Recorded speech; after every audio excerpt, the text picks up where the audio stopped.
今日專程嚟到瑞士山區嚟揾瑞士山區費。呢一個瑞士山區費貨源有限，售完即止。有興趣嘅朋友就快啲留言同埋落訂啦，炒貴咗就買唔到啦，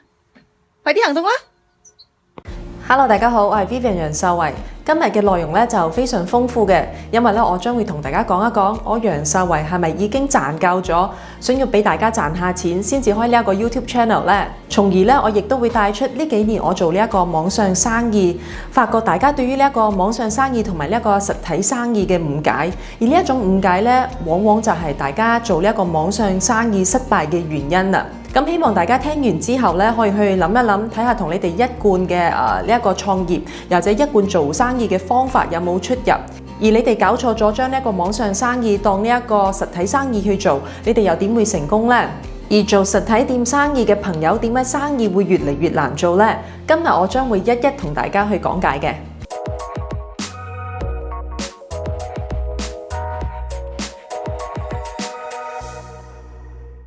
首先要非常多謝大家，因為我嘅第一條片咧已經超過咗18萬人睇㗎啦，多謝大家。咁咧呢一個 like 同 dislike 嘅比率咧就去到98%嘅，即係話100個人俾反應，98個人 like， 淨係得2個人 dislike 嘅啫，多謝大家。咁雖然咧我之前講過100個人冇可能100個人都支持你，但係咧去到呢一個9成8嘅呢一個比率咧，我已經係非常開心，同埋好多謝大家嘅支持 ，thank you 大家嘅鼓勵。咁經過我第2條片咧，就同大家講過啦，唔好買呢一個 like 數啦，同埋唔好買呢一個 followers 之後咧，其實我就收到 email 啦，同埋收到呢一個 PM 嚟鬧我嘅。咁咧佢哋就話你唔識就唔好亂講，咁暗示我就唔好阻住佢哋做生意，唔好阻住佢哋揾錢咁啦。咁遲啲咧，當我去分享邊一啲平台好用，邊一啲平台唔好用嘅時候啦，我相信咧呢一個麻煩同埋爭議咧會更加大嘅。因為咧係會直接去影響某啲人嘅收入嗱，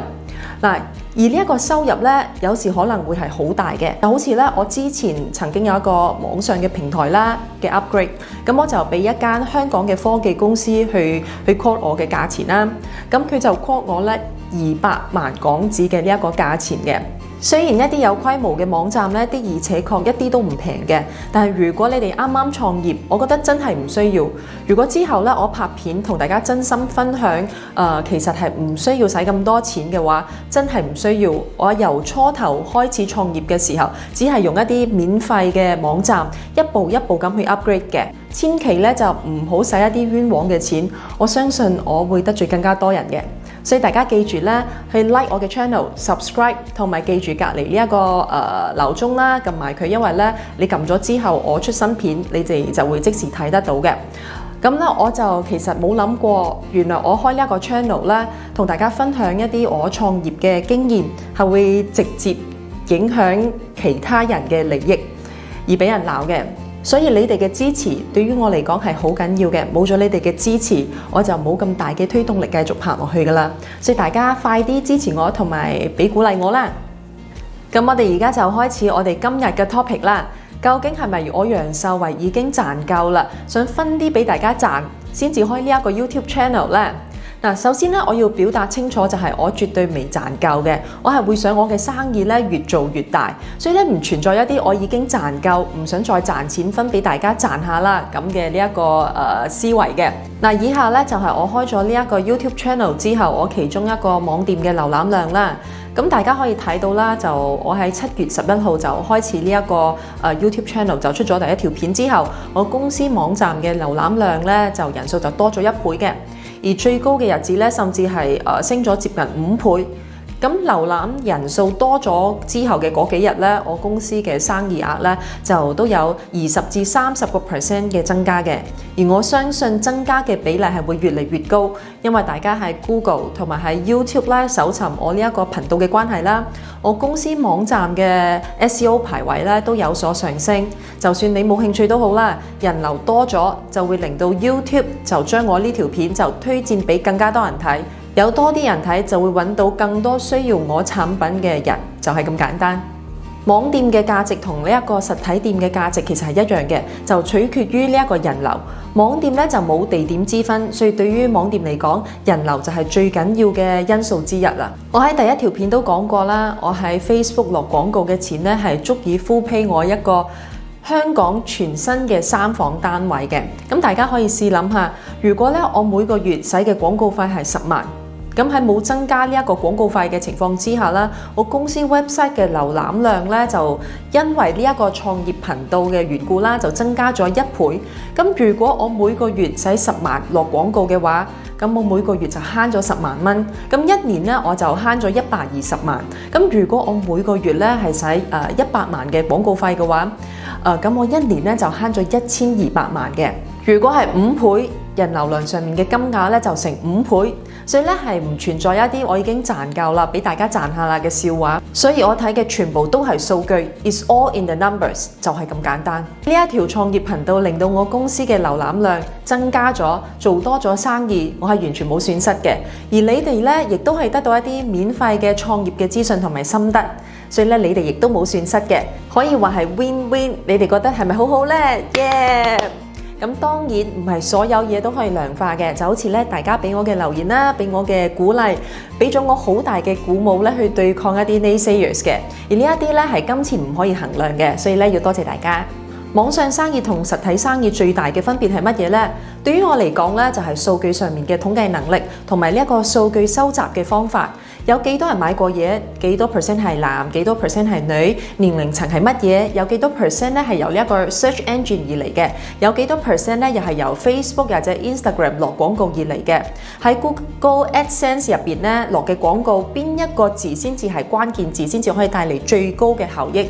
都係一啲咧可以統計得到嘅數據，而你亦都可以實時睇到呢一啲數據嘅。嗱，如果你喺網上做生意想成功，甚至係越做越大嘅話，你收集到嘅呢啲資料咧，你需要非常敏感嘅。相反，我亦都覺得喺網上做生意比實體生意好做嘅原因啦，好多人會講喺網上做生意比呢一個實體生意好做，係因為唔需要鋪租啦，人工又唔需要咁多，唔需要裝修。嗱，呢啲全部都係啱嘅，正確嘅。但係咧，你只係留意到喺網上做生意嘅其中一部分嘅好處，而真正喺網上做生意嘅好處咧，你哋就忽略咗佢最厲害嘅武器。我曾經咧喺一個朋友嘅口中聽過一個故事啦，佢話香港嘅首富李嘉誠先生，佢睇生意嘅呢一個前景咧係特別準確嘅。往往佢對於一啲經濟嘅走向預測，佢係會比其他人咧有更強嘅前瞻性。所以咧，一啲成日都睇經濟新聞嘅朋友咧，佢哋一定會聽過一樣嘢，就係話當李嘉誠先生啦賣長實嘅呢一個樓嘅時候，可能個市就會向下喎。咁當李嘉誠出貨嘅時候咧，可能呢一個經濟就會變差，大家都會信佢嘅呢一個眼光。咁點解佢會有呢一種預測嘅能力咧？咁除咗佢係一個好叻嘅人之外咧，其實佢係有好多嘅呢一個貨運碼頭啦、出入口嘅港口啦、運輸公司嘅生意啦、超級市場啦、電信公司等等嘅。而佢每日咧由咁多呢啲唔同嘅公司咧，就收取好多唔同嘅數據，例如呢一個貨運碼頭嘅出入口嘅量，邊一種貨物咧出入口會比較多，咁佢係完全可以睇到呢啲數據嘅。咁咧，佢睇呢啲數據咧，甚至乎啲時間可能會快過當地嘅政府，係因為呢啲公司咧係完全 under 佢旗下嘅，所以就係因為正佢可以得到咁多呢啲唔同嘅數據，每日嚟做分析，所以咧佢對於呢一個經濟嘅週期嘅分析咧係特別準確嘅。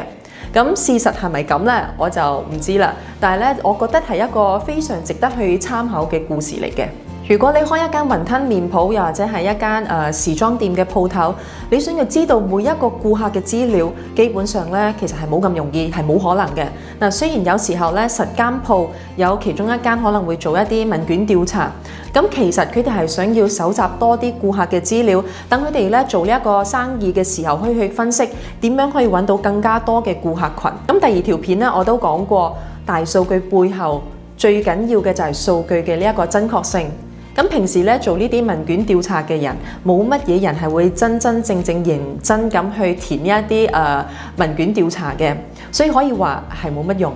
咁外國咧一啲大嘅公司，例如可口可樂啦、吉百利朱古力啦、麥當勞等等啦，咁佢哋真係會使好多錢咧去做呢啲調查嘅。咁佢哋會俾錢去請一啲真實嘅顧客嚟試佢哋啲產品，試下佢哋嘅朱古力，睇下咧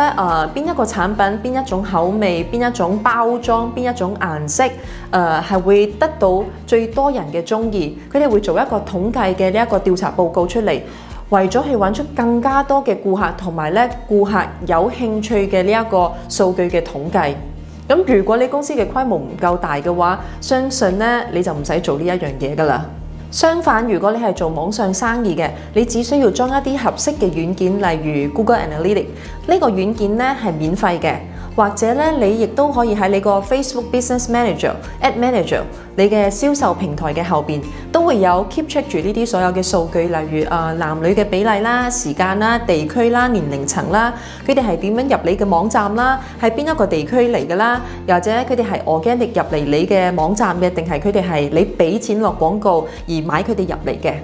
而俾咗錢嘅又係邊一個俾咗錢嘅廣告呢？邊一張相呢？咁如果咧你係開呢一個實體店嘅話，我相信如果你落廣告喺電視台，又或者係落廣告喺報紙、雜誌等等啦，呢個客入嚟買嘢嘅時候，你問佢你係點樣知道我哋公司嘅產品呢？點樣知道我哋嘅公司？我相信呢個顧客都未必答得到你究竟佢係由邊一個方向嚟知道咧你公司，又或者知道你公司嘅產品嘅。所以咧，你又點會分得出邊一個廣告咧對於你公司嚟講先至係最有效率嘅？究竟係電視台啊？究竟係呢一個雜誌啊、報紙啊，定係電台呢？咁網上生意就唔同啦，邊一個廣告入嚟，或者邊一條片、邊一張相，其實都可以睇到呢一個統計嘅數據嘅。顧客對於邊一個顏色嘅 poster 比較有反應，定係對於黃色嘅、紅色嘅有反應啊？你展示產品嘅方法，邊一種係最吸引到顧客入嚟？所有呢啲嘢嘅數據咧，其實都可以睇得到嘅。只要你有心，就可以收集同埋可以分析得到，而係唔需要錢嘅。但係往往咧就係因為呢啲數據咧全部都係唔使錢嘅，你哋就反而唔重視。嗱，呢啲數據咧可能喺10幾20年前咧只係得一啲跨國嘅公司咧先至可以接觸得到嘅數據，而家唔使錢，但反而你哋就唔重視。喺呢一個講大數據嘅年代咧，其實每一個人口中咧都講呢一個大數據。其實咧做實體生意嘅朋友咧就好難去收集到一啲咧高質素同埋準確性好高嘅呢一個數據。而呢一個咧亦都係除咗呢一個鋪租啦、人工以外，我覺得正實體鋪頭咧越嚟越難做嘅原因之一啦。咁佢哋喺呢一個市場上面咧做呢一個推廣嘅時候，點樣先至可以揾到目標嘅顧客群呢？咁同一啲網上嘅生意去比較，佢哋咧喺數據嘅收集同埋分析上面咧，係處於一個比較被動嘅呢一個位置，可以話係完全冇競爭力嘅。就算你嘅生意嘅規模好細，你都可以幾乎係唔需要成本就可以得到呢一啲數據，你係可以睇到晒呢啲數據，在於你肯唔肯去學，同埋咧你有冇去留意。但係往往咧，我就發現當一啲朋友佢哋去到傾佢哋嘅網上生意做成點嘅時候咧，佢哋係用緊一啲做實體鋪嘅思維咧去做呢一個網上嘅生意嘅。佢哋咧係會將所有呢啲數據咧完全係唔重視，睇唔到網上生意咧可以收集到嘅呢一個數據。呢個係網上生意比實體生意咧最優勝嘅地方，但係往往咧佢哋就唔重視。咁佢哋嘅網上生意又點會成功呢？最誇張嘅例子咧，就係我見過有啲公司啦，佢哋喺呢一個報紙雜誌啦，就賣佢哋公司網址嘅呢一個廣告，甚至乎咧喺街度咧就派一啲有佢哋公司網址嘅 coupon。但係咧喺網上，例如 Facebook 啦、Google 啦，就從來咧就冇做過任何嘅宣傳嘅。用呢一種舊嘅思維去做一個生意或者係實體店 online shop 嘅話，又點會唔被淘汰呢？所以咧，我做網上生意咧，全部都係講數據，從來咧都唔會話有人中意呢一樣嘢，咁我咪買咯。咁人哋中意呢一隻色，多啲人睇呢一張相，咁我咪用呢一張相咯。咁全部都唔可以咁嘅。如果你想成功嘅話，你一定要講數據。嗱，我已經賺夠啦，俾大家賺下啦。呢啲咧係一啲傳統嘅智慧。而喺現今嘅社會咧，因為真係太多嘅騙案，所以咧我都鼓勵大家繼續沿用呢一個好傳統嘅智慧去應付一啲日常嘅生活啦。但係咧，如果做生意嘅話，特別係網上生意咧，就要有另一啲嘅諗法啦。我曾經咧喺網上睇過一篇文章，咁呢一篇文章咧就係話，猶太人做生意咧係特別聰明嘅，佢哋通常就會避開一啲好直接嘅競爭。喺一個社區有一間餐廳好受歡迎嘅話，其他嘅猶太人咧就會喺隔離開下超級市場啦，開下油站啦，開下服裝店啦，賣一啲林林總總唔同嘅生意，咁就會由一間鋪頭變成一個社區。呢一個 channel 咧，其實就可以話係我開咗一間美妝店，咁喺美妝店嘅隔離咧，我就開咗一間社區中心，為大家提供一啲免費嘅創業嘅資訊同埋做生意嘅一啲支援等等。咁我就將我公司嘅網址咧就抌咗喺下邊嘅 description 度啦，大家可以睇下。咁我呢一間鋪嘅左右咧，我就分享呢一個裝修嘅心得啦，引入其他嘅餐廳同埋呢一個服裝店嘅。咁你哋覺得呢一個社區嘅整體人流量會唔會提升呢？而對我嘅生意會唔會有呢一個正面嘅幫助呢？其實咧呢個問題亦都帶出咗我收到好多 PM 留言問我應該做咩生意好啊？應該揀咩生意好？咁我見你楊秀慧做呢一個美容嘅生意好成功喎，咁我係咪應該都要做呢一種美容嘅生意呢？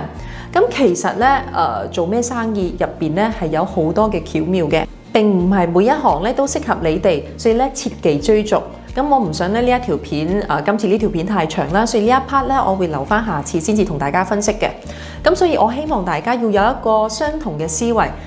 喺你做呢一個網上生意嘅時候咧，諗一啲點樣可以 win-win 嘅方法去提高呢一個人流量。咁有一個朋友佢就話佢係教人哋做一啲手作飾物嘅，咁佢之前咧都會開班啦，去教下人哋點樣做呢一個手作嘅飾物啦。而家咧就因為開唔到呢一個班啦，所以就冇晒收入嘅。咁如果佢好似我咁開一個 YouTube channel，免費咁去教人哋點樣做呢一個手作嘅飾物，但係同時咧佢就開一間網店賣所需要嘅呢一個零件，咁係咪會直接影響佢嘅生意、佢嘅收入呢？咁你哋學識咗之後，又自己開班授徒啦，咁係咪會令到佢冇晒生意呢？咁首先，你學識咗之後，你係咪會有佢咁叻呢？但係如果佢可以培養到大家有興趣，增加咗佢個人嘅呢一個網站嘅人流量，令到更加多人對呢一個手作嘅飾物有興趣，網站嘅流量，大家記住，網站嘅流量。去佢網站買呢啲飾物零件賺到嘅收入啦，我相信會比佢之前淨係收錢教人點樣做呢一個手作飾物嘅收入咧會更加高嘅，因為佢免費教大家，所以從而咧就提高咗對於呢一種飾物有興趣嘅顧客人數。嗱，我呢一個咧只不過係一個好普通嘅例子，咁從而咧就要帶出俾大家一種反思。當你做網上生意嘅時候，點樣可以做到呢一個 win-win 嘅呢一個方法呢？而提升到你自己公司網站嘅人流量。做網站嘅生意咧，人流量就係第一。咁有冇一啲咧免費可以提供俾顧客嘅服務或者資訊，係可以增加到你自己公司網站嘅人流量呢？咁你就要自己諗下啦。因為每一種生意咧都有佢唔同嘅方法，而有啲咧真係可以做到 win-win 嘅方法嘅。嗱，其實呢啲咧唔係一啲咩新嘅思維，只不過咧去到呢一個網上嘅世界、網絡世界嘅時候咧，呢一種 win-win 嘅營運模式咧，就會因為所有嘢都建立喺呢一個網上嘅世界、網上平台嘅原因啦，個得益咧係會幾何級咁上升嘅。嗱，你開一間餐廳生意唔好，你賣1蚊一隻燒鵝，咁你做極都係可能你餐廳入邊嘅20張台，咁最多都係可能住喺香港嘅顧客特登過嚟你呢一間鋪食你呢一隻燒鵝，攞啲優惠啫。但係咧唔會有一個美國嘅顧客特登飛過嚟，使咗可能萬幾蚊嘅呢一個機票飛過嚟咧食你呢一隻免費嘅燒鵝噶嘛。但係咧喺網上嘅世界咧就係另一個故事啦，因為冇地域性嘅限制，所以咧呢一個得益咧係可以幾何級嘅分別嘅。好啦，咁我希望今日同大家嘅分享咧，可以令到大家會有一個唔同嘅思考嘅方法，點樣可以增加自己網店嘅收入。記住 ，it's all in the numbers。嗱，做網店要成功咧，一定係要玩呢一個數據，玩呢一個統計。如果唔係嘅話，你係冇辦法做大嘅。又唔好將一啲網上嘅生意咧，好似實體生意咁去做。如果你咁樣做嘅話，你係一定會失敗嘅。所以大家記住要加油啦！同埋咧，我都收到好多 emails 同埋呢一個 Instagram 嘅 PM 問我一啲關於創業上嘅問題。嗱，開頭咧我都會覆幾個嘅，但係咧每一個咧都用咗我半個鐘至到1個鐘去答啲問題。咁之後咧，我亦都收到咧幾十個關於呢啲創業嘅問題啦。咁我真係答唔晒。喺呢度咧，我要同大家講聲唔好意思啦，同埋對唔住先啦。我真係應付唔到咁多嘅問題。但唔緊要，大家繼續咧就喺我條片下邊咧就留言，咁我會揀一啲咧多啲人問嘅問題嚟拍住片先嘅。咁好啦，大家記住 subscribe、like 同埋 share 我條片，同埋咧撳埋隔離呢一個鬧鐘，咁我一有新片嘅時候咧 YouTube 就會通知你哋啦。